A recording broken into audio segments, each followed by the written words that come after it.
Hello and welcome back. I'm Shelf Unit and this is my continuing Let's Play of Underrail.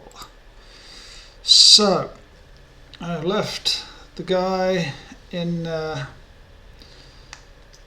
rail crossing to make our lovely new weapon.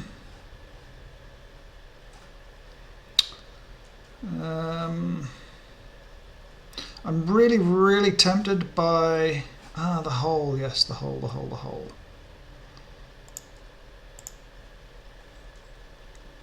By the idea of doors this way.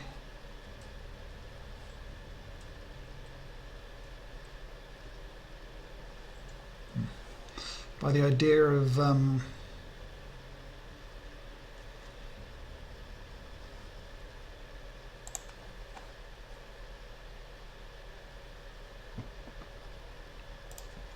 I doing? Where did he go? He was around the other way, wasn't he? Well, I'm going to attempt to go and sort what's his name out.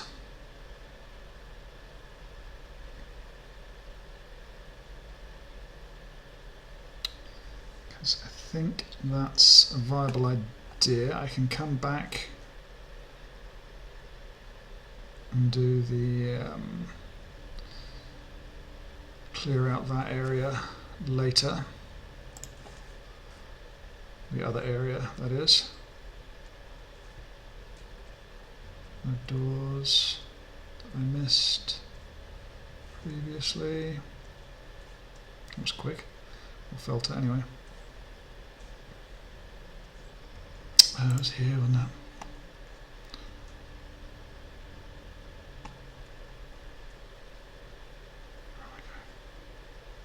Oh, that was there.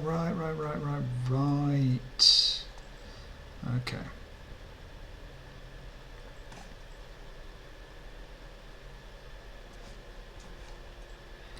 There's no doors down here. Okay. Yeah, sorry, I'm just having a bit of a brain fart as to where we were before.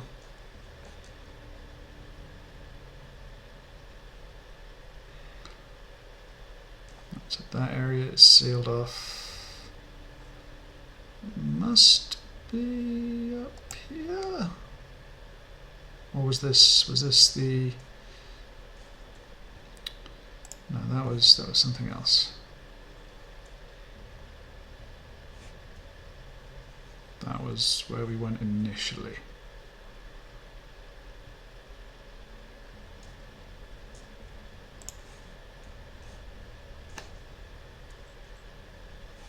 Where the hell am I going? Oh, I know where I'm going. Yes. All is good now. I remember these things.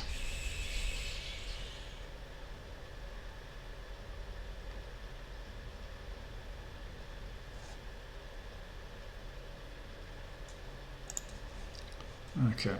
Now, if I can take down these two,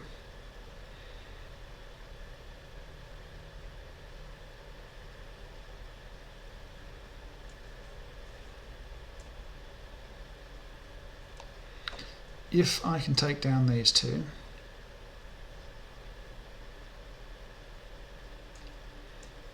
and I need to see them first.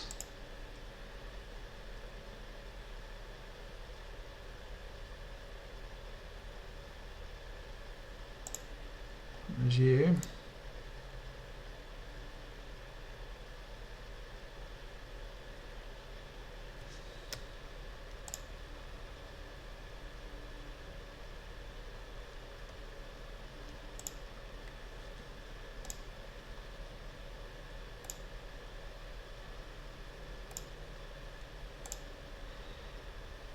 There's a Deathstalker, or just a crawler. It's a Deathstalker.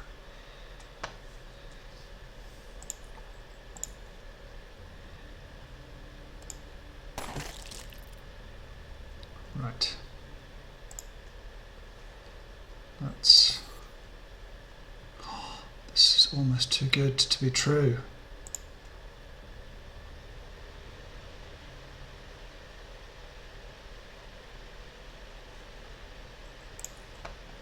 Almost too good to be true. A quick save it, in fact, to the point, to that extent.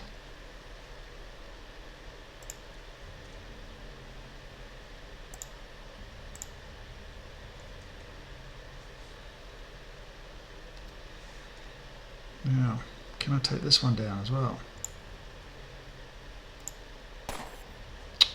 Fucking hell. No, 85%. 80-fucking-5%. Unbelievable. 84%. There we go. Okay. So, ideally, let's reload that. Let's see if we can find any others. I know there's one. Is there one here?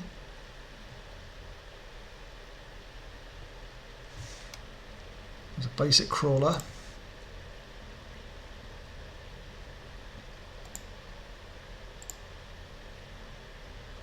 And there's a Deathstalker there. Can I actually aim and hit that and kill that from here?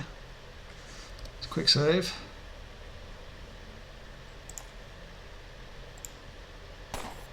Fucking hell.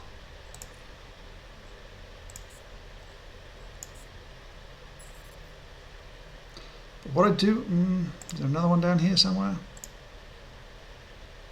Yeah, there you go.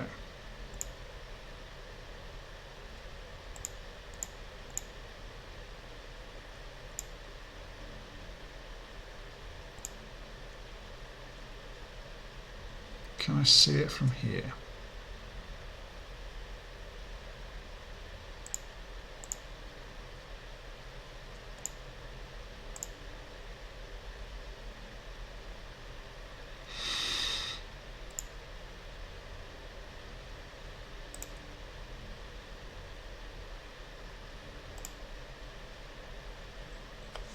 Okay, let's see.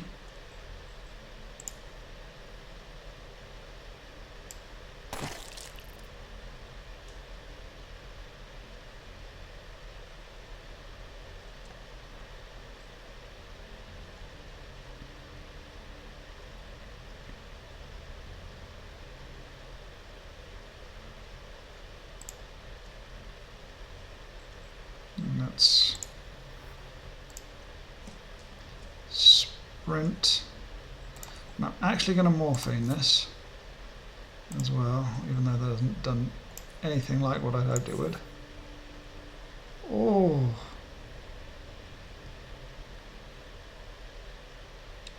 Okay, well I'm going to come down here, reload, and wait until the morphine wears off with the fatigue.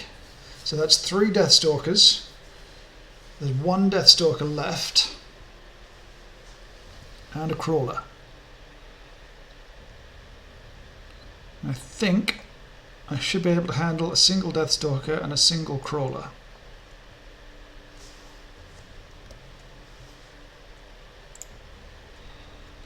But what I want to do is find that crawler up here.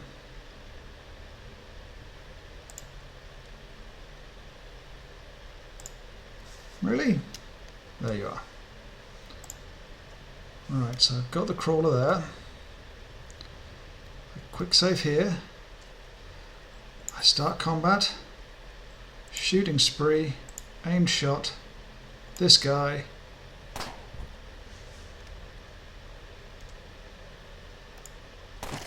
Then this.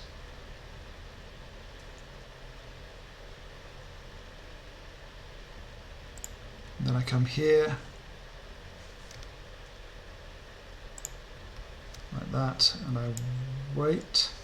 Oh, I didn't want to.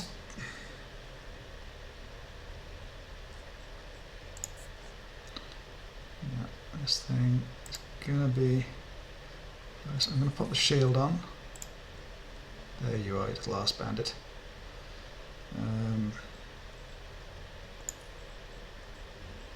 Really?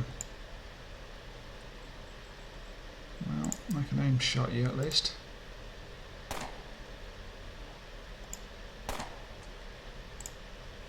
And then maybe sprint a little. Yeah, you bastard.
There you are, I see you.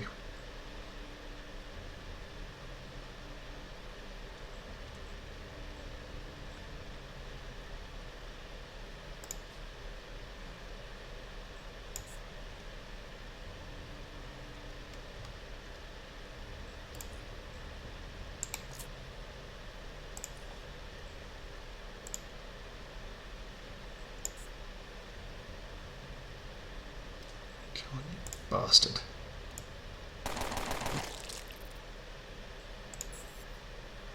Ha!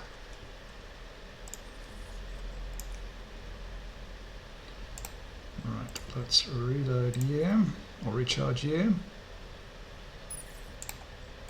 A couple of times. Let's reload this. Reload this.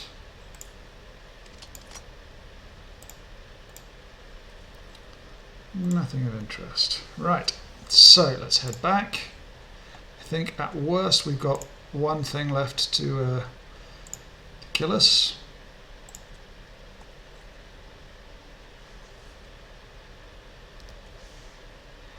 But in general, I would say this is good-ish.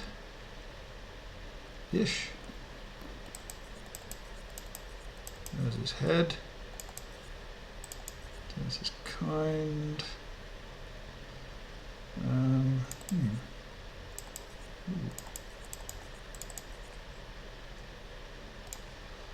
I'm not going to bother and touch this thing, and I will see you back later. And we're back. Okay, so let's go see what he says. Efreito Mateo is dead. This is his head. Then it is done. Excellent work, Sarah Evenstar. Now, regarding that strange object, it seems to be a dangerous thing. No? You've seen it? What do you think? I really don't know what to say. Well, it has no direct effect on us here, fortunately. It is my theory that the electromagnetic waves, as P.I. Steff mentioned, are being radiated from that very object. It has had a negative effect on Efreito Mateo. I will discuss this matter with His Excellency once he's back from Cis Cytosane outpost. Here you go. He hands you 700 coins. You get 150 extra for culling the Efreita. You're done with that for now, sister. Once I've spoken with Harmust about this, I'll know more about our next course of action. Right, what's next? Got anything more for me? Ready for more, Sarah Evenstar? Well, when Harmust Davos returns from deep caverns, I will happy to inform him of your enthusiasm and your results. But let's leave that aside. I have a question to ask of you. Do you know who Neville is, and have you seen him lately? I know you're new here, Sarah Evenstar, but on the off chance that you've met him, I'd like to know about it. I don't know. I don't remember meeting anybody by that name since I came here. I see. Well, Neville is one of the Russifers. Young, institute-born, average in height, black-haired, skinny in the face, with a medium-sized beard. And now we have trouble locating him. Allow me to clarify, he's disappeared. He was, as far as I know, a highly dedicated Jyortist who's had solid performance within the preservation forces. He was one of the Institute building guards and we never had issues with him, but today he vanished into thin air. He was supposed to report in for work, but he never showed up. His room was empty and most things intact. Last people who saw him, which was a mere few hours ago, said he was in his robe, walking by, saying he was going to Aiden's library. From there, just like him, his trail disappears. He never left through the front entrance, as far as Payam claims, but he's nowhere else to be found. What I need from you is to snoop around and find him. By the chort, I want to know what's going on around here. We'll do this for the preservation, no? Why would he disappear? I don't know. I simply have no idea why or what he's missing. If I learn anything, I'll let you know. Excellent. Do you have any further questions before you leave? Let Chort guide you, Mediant. Chort guide you too. Only 500 XPs for that. It's a touch on the disappointing side.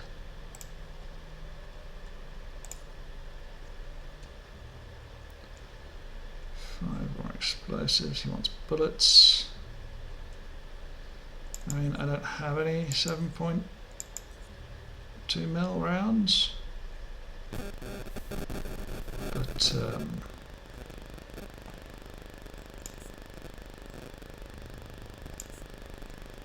yeah.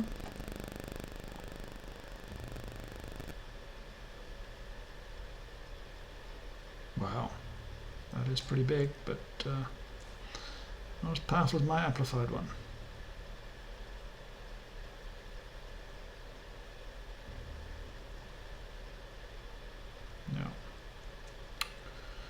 Yeah.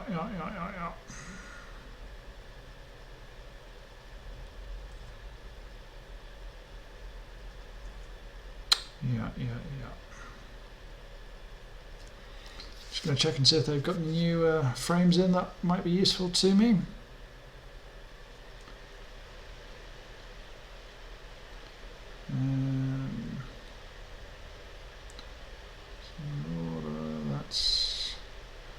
Wow, that would have been good. That would have been good. Crikey. Spearhead, 110. Oh, yeah, baby. Oh, yeah, baby. So we got the spearhead.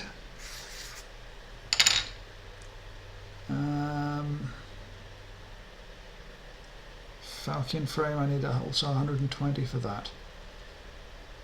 But as for now, we will carry on in our mission. So far, this is going good.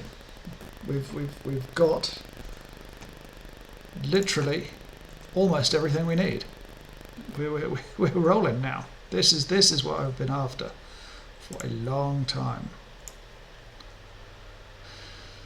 Oh, it's been so long since we got this. Right. Last spotted near the library. Well, the library just happens to be very close to the West Wing.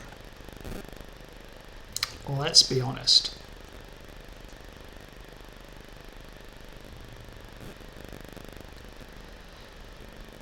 That does seem like it's the possible thing.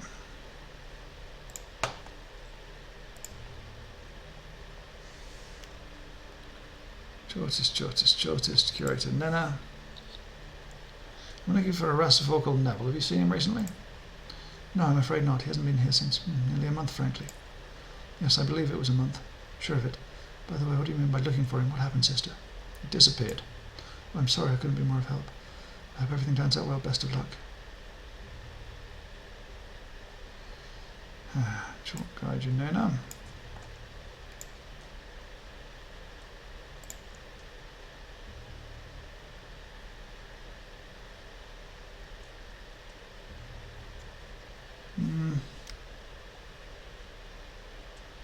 This person coming to see me.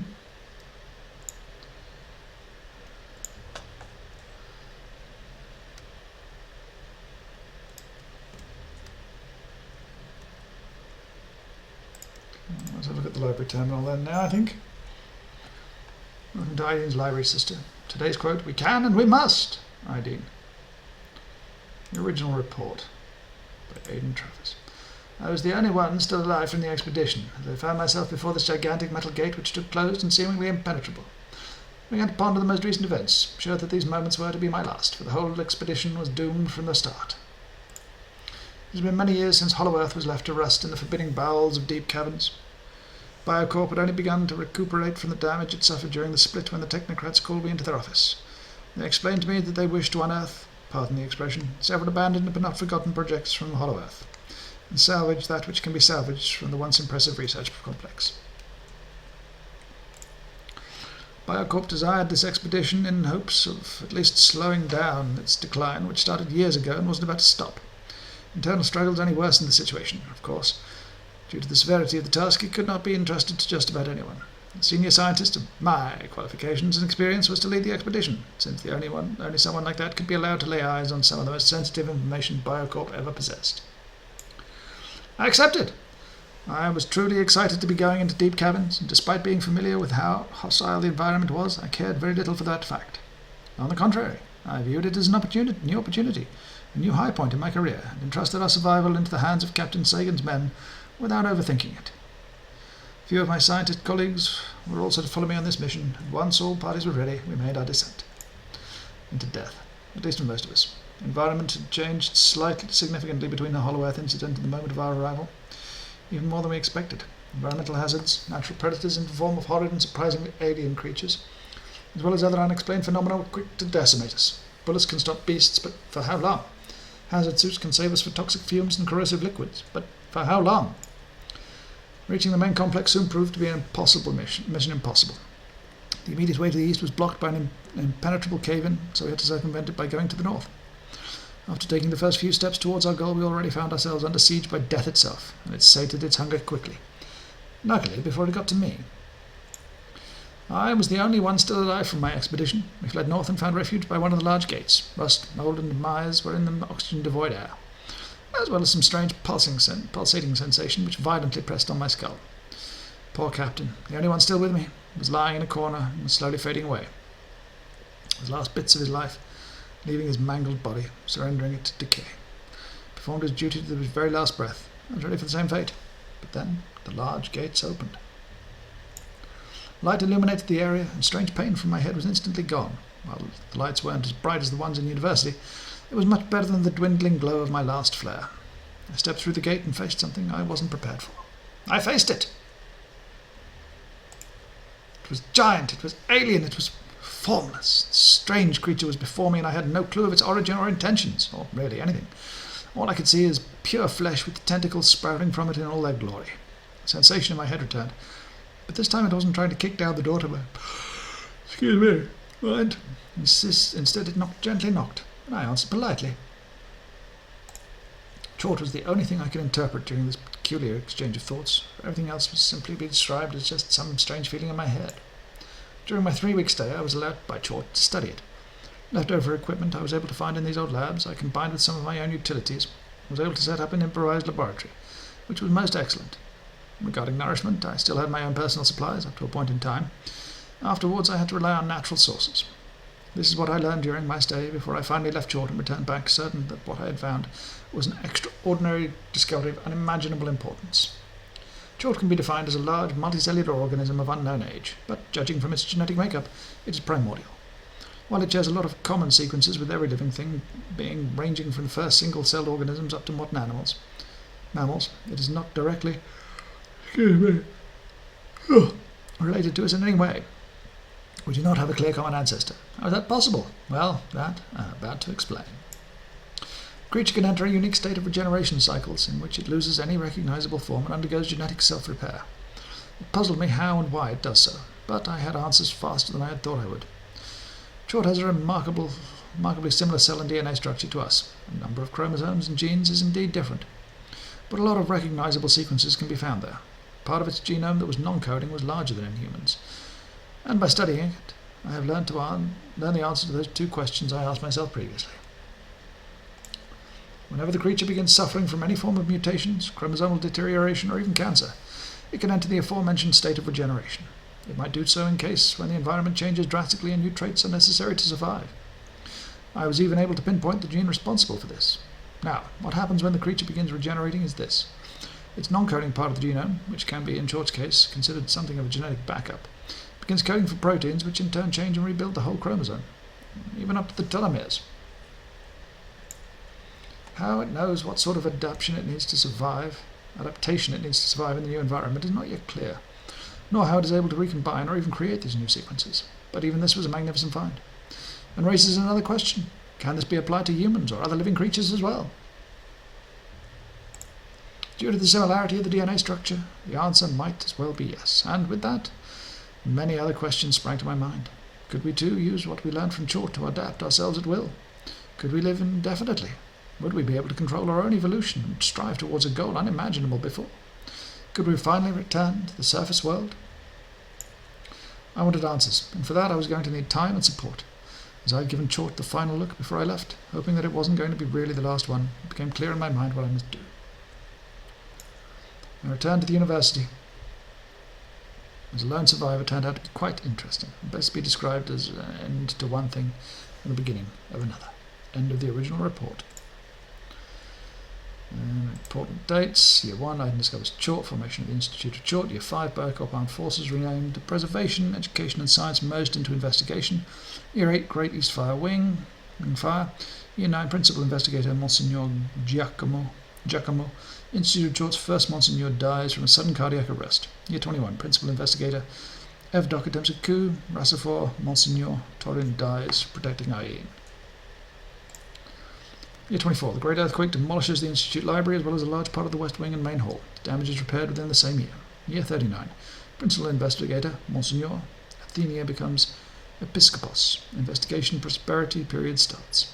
Year 42, series of major conflicts with the Faceless, culminating with the Battle of Nucleus won by Harmost Monsignor Martial's Preservation Forces, last major conflict with the Faces. Year 58, prosperity period for investigation ends with the death of Episcopos Monsignor Anthea. Year 67, the great mourning over the loss of the West Wing expedition, which perished due to unknown causes. Investigator Monsignor Peter dies. Year 69, Investigator Monsignor Christopher dies from cancer. Year 70, Investigator Monsignor Minty's death. Year 77, formation of Propagation Division from Education Department of Investigation and several other smaller departments. Year 78, Harmost Monsignor Martial dies of old age. Year 81, Investigator Monsignor Lenora dies 2 days after publishing her 78th paper. Year 85, Biocorp's final dissolution and Institute courtyard riots. Year 90, Monsignor Braddock Institute historian dies. Year 92, medication export for Core City started. Year 96, successive investigator Monsignor Gustav's recombinant project revealed at the annual investigation symposium. First recombinant in action. Year 98, investigator Monsignor Gustav choked to death. Year 99, neural pacification project revealed at the annual investigation symposium.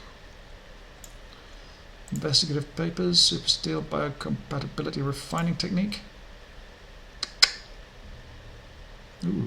What you can see by reading the abstract section of this paper, it elaborates on the application of supersteel in the manufacturing of medicinal nanoparticles. Also features a novel supersteel refining technique developed by the Department of Physics for this very purpose.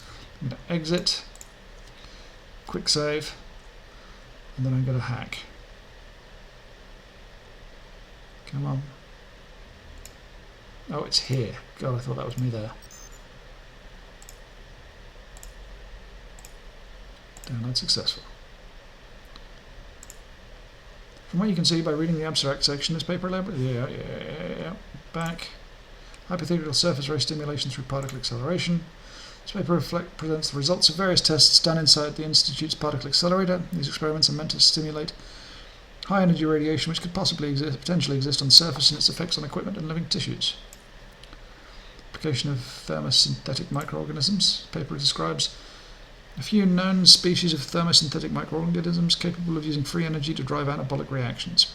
These artificially created organisms are now being genetically engineered to produce various compounds by metabolism, some of which can be used for medicinal or performative enhancing purposes.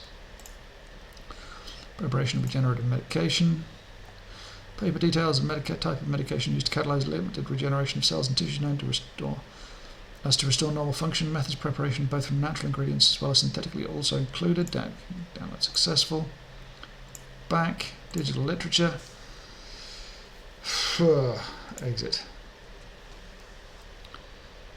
Right, what have I got here? Oh, I've got another super steel. Refining data. And regenerative mixture. Let's see what that does. I need biofusive scabby blood, clean blastema, macrophage fluid, and then ampule. God knows. Anyway, I'm going to end it here.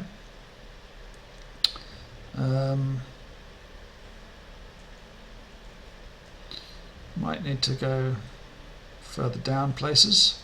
We shall see. Anyway, I shall continue reading on this stuff next time. But until then, I shall see you next time. Thank you ever so much for watching. If you enjoyed, please subscribe. If not, do not worry about it. Thank you, and I'll see you next time. Goodbye.